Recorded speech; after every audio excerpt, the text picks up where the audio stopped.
नमस्कार बच्चों, स्वागत है आप सभी का आपके अपने चैनल श्री कैरियर इंस्टीट्यूट पर। और हम आज करने वाले हैं निबंध लेखन। तो निबंध लेखन में आज हमारा 8वां निबंध है गणतंत्र दिवस के ऊपर, जो कि एक राष्ट्रीय पर्व है। इससे पहले मैंने आपको 7 विषयों पर निबंध बताए थे। अगर आपने वो वीडियो नहीं देखे हैं तो आप आई बटन पर क्लिक करके वो वीडियो देख सकते हैं। तो आज चलिए शुरू करते हैं गणतंत्र दिवस पर।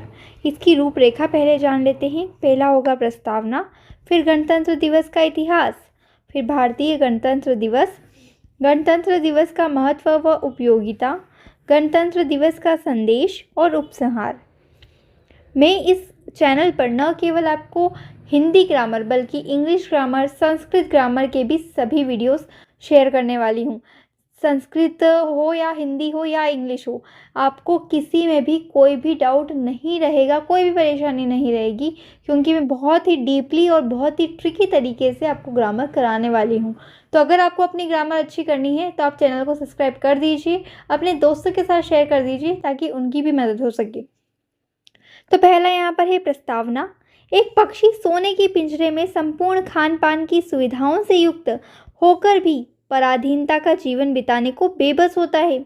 अपने अन्नदाता के संकेतों पर वह विविध कार्य करता है, स्वच्छंद उड़ान का सपना देखता है। उसकी आत्मा में एक अजीब पीड़ादायक तड़प उठती है। यही तड़पन थी जो सन 1857 ईस्वी में प्रथम स्वतंत्रता संघर्ष में परिवर्तित हो गई थी। अगला है गणतंत्र दिवस का इतिहास।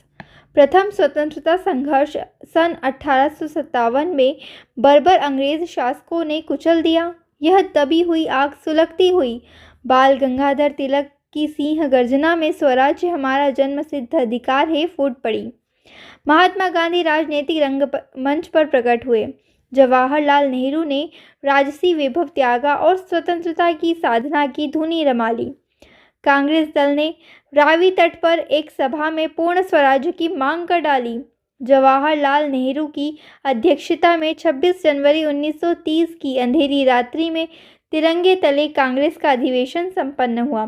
नेहरू के साथ सभी सदस्यों ने अपने लक्ष्य की घोषणा की कि आज से हमारा लक्ष्य है पूर्ण स्वराज्य।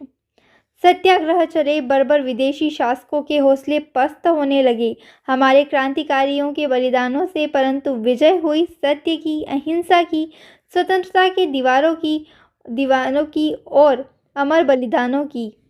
और 15 अगस्त सन 1947 ईस्वी को भारत ने स्वतंत्र वायुमंडल में सांस ली। लाल किले के लहराते तिरंगे ने प्रेरणा दी। अभी संघर्ष बाकी है। संविधान बना। भारत को सार्वभौम सत्ता संपन्न गणराज्य घोषित करते हुए 26 जनवरी सन 1950 ईस्वी के पवित्र दिन हमारा संविधान लागू हुआ। आगे देखेंगे हम भारतीय गणतंत्र दिवस। भारत ने 26 जनवरी 1950 ईस्वी को अपने द्वारा निर्मित संविधान के अनुरूप शासन चलाने की स्वतंत्रता प्राप्त की। संविधान में जनता के द्वारा चुने प्रतिनिधियों द्वारा देश का शासन चलाने की व्यवस्था की गई। विभिन्न राज्यों में जनता के प्रतिनिधियों की सरकार होगी और उन राज्यों का समूह भारत राष्ट्र निर्माण करेगा।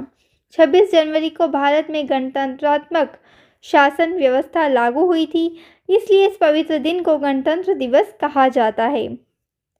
अगला पॉइंट है गणतंत्र दिवस का महत्व व उपयोगिता।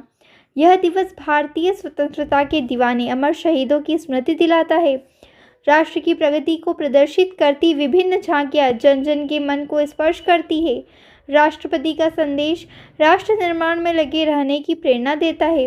प्रत्येक नगर, प्रत्येक गांव में यह दिवस धूमधाम से मनाया जाता है।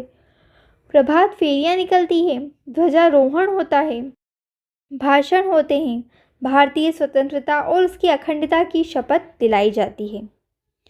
अगला है गणतंत्र दिवस का संदेश। हमारा गणतंत्र दिवस प्रत्येक वर्ष प्रगति का नया संदेश लेकर आता है। इसके संदेश को 26 जनवरी के उदित होते सूर्य की प्रथम किरण के साथ ही लहरों पर थिरकते तैरते सभी के द्वारा जल, थल और नभ में सर्वत्र स्वर लहरियों में सुना जाता है। भारत के प्रत्येक नागरिक की अंतरात्मा में भारत की रक्षा का संदेश, उसकी अखंडता का संदेश और उसकी स्वाधीनता का संदेश सुनाई पड़ता है। अब आखिरी पॉइंट है उपसंहार। गणतंत्र दिवस का पवित्र राष्ट्रीय पर्व हमारे देश पर अपने प्राण न्यौछावर करने की प्रेरणा देता है। यह प्रतिज्ञा का दिवस है। हमारे हृदय में इस दिन एक ही स्वर गूंजता रहता है, जिए तो सदा इसी के लिए, यही अभिमान रहे, यह हर्ष निछावर कर दे हम सर्वस्व, हमारा प्यारा भारतवर्ष।